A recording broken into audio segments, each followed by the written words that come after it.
Happy 19th of the month, and I'm reading Proverbs 19 in the Amplified Bible. Better is a poor man who walks in his integrity than a rich man who is twisted in his speech and is a short-sighted fool. Also, it is not good for a person to be without knowledge, and he who hurries with his feet, acting impulsively and proceeding without caution or analyzing the consequences, sins, misses the mark. The foolishness of man undermines his way, ruining whatever he undertakes. Then his heart is resentful and rages against the Lord. For being a fool, he blames the Lord instead of himself. Wealth makes many friends, but a poor man is separated from his friend. A false witness will not go unpunished, and he who breathes out lies will not escape.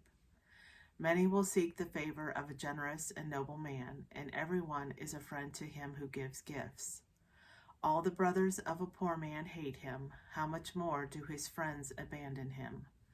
He pursues them with words, but they are gone. He who gains wisdom and good sense loves, preserves his own soul. He who keeps understanding will find good and prosper. A false witness will not go unpunished, and he who breathes lies will perish. Luxury is not fitting for a fool, much less for a slave to rule over princes. Good sense and discretion make a man slow to anger, and it is his honor and glory to overlook a transgression or an offense, without seeking revenge and harboring resentment. The king's wrath terrifies like the roaring of a lion, but his favor is as refreshing and nourishing as dew on the grass. A foolish, ungodly son is destruction to his father, and the contentions of a quarrelsome wife are like a constant dripping of water. House and wealth are the inheritance from fathers, but a wise, understanding, and sensible wife is a gift and blessing from the Lord. Laziness casts one into a deep sleep, unmindful of lost opportunity, and the idle person will suffer hunger.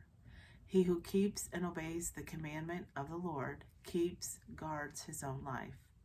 But he who is careless of his ways and conduct will die.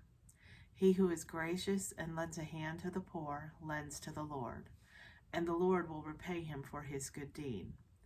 Discipline and teach your son while there is hope, and do not indulge your anger or resentment by imposing inappropriate punishment, nor desire his destruction. A man of great anger will bear the penalty for his quick temper and lack of self-control.